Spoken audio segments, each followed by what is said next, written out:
Le Grand Matin Sud Radio, 7h-9h, Jean-Jacques Bourdin. Nous sommes avec Éric Revel, donc Éric, Donald Trump lâche du lest.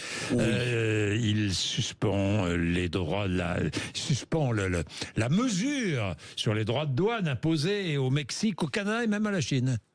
Canada, oui, il se donne 30 jours pour voir ce que... Voilà. Le Mexique, c'est suspendu aussi pour un mois, puis il entame des négociations avec la Chine. Oui, c'est pas encore suspendu avec la Chine, mais il entame des négociations avec la Chine. Parce que la Chine avait décidé de répliquer. Oui, il décide de répliquer, mais déjà, il avait mis de l'eau dans son vin, puisque pendant la campagne, il parlait de 60% de droits de douane, puis finalement, il avait annoncé que 10%. Vous voyez ? Oui. Donc, en fait, la question qu'on se pose, c'est Trump est-il en train de fracasser ses promesses électorales sur le mur des réalités économiques mondiales, même s'il obtient des choses. Il a obtenu de la part de la présidente mexicaine plus de troupes déployées pour empêcher l'immigration illégale entre les deux pays. En fait, il est en train de se rendre compte d'une chose, Trump, c'est que tous les pays sont concernés par ces droits de douane massifs, mais les États-Unis eux-mêmes sont concernés.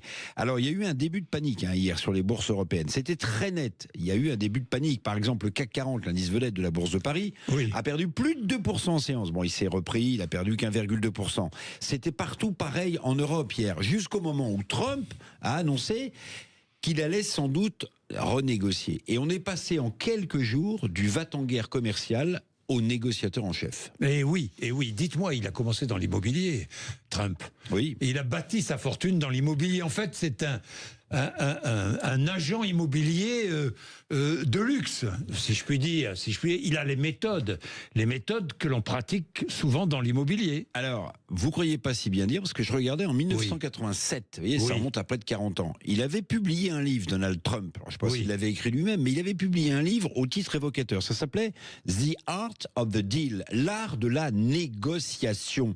Donc en fait, on le voit, Trump se comporte plus comme un businessman que comme un chef d'État.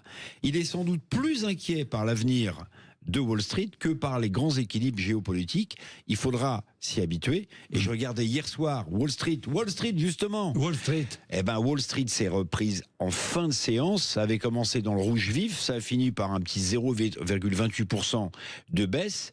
La bourse américaine est sans doute plus rassurée par le businessman Trump que par le chef d'État américain. Oui, que par le chef d'État américain. Et finalement, Trump est sous la surveillance des marchés. Ça veut dire quoi ? Ça veut dire que ce sont les marchés qui mènent le monde, Éric ? Alors, les marchés qui mènent le monde... Quand vous prenez des décisions, elles ont forcément un impact économique sur les entreprises. Oui. Ce qui est paradoxal, là, vous avez raison de le souligner, c'est que Trump, c'est évidemment un libéral en économie. Mais en même temps, il est corseté par l'évolution des marchés financiers. Il y a deux indices aux États-Unis qu'il surveille de très près. Il y a le Dow Jones, qui est l'indice des valeurs industrielles, et puis le Nasdaq de son ami Elon Musk, qui est l'indice des valeurs technologiques. Et d'une certaine manière, j'insiste, et là vous avez raison, Jean-Jacques, c'est qu'il il surveillera davantage le comportement de ces indices boursiers que finalement ces relations diplomatiques avec la Chine, le Canada ou le Mexique.